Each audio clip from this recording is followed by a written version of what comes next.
జై శ్రీమన్నారాయణ. మనకి 4 వేదాలు కదా, ఋగ్వేదం, యజుర్వేదం, సామవేదం, అథర్వణ వేదం.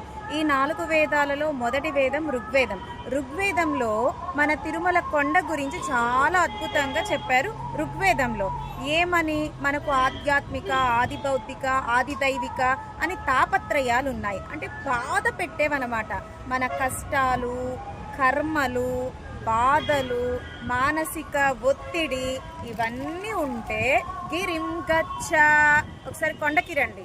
ఎవరితో వెళ్ళాలి కొండకి? మనం ఒంటరిగానా? కాదు, భక్తులతో కనుక కొండకు వెళితే ఎలా వెళ్ళాలి? కొండకు నడుచుకుంటూ. ఎలా నడుస్తూ కొండెక్కాలి?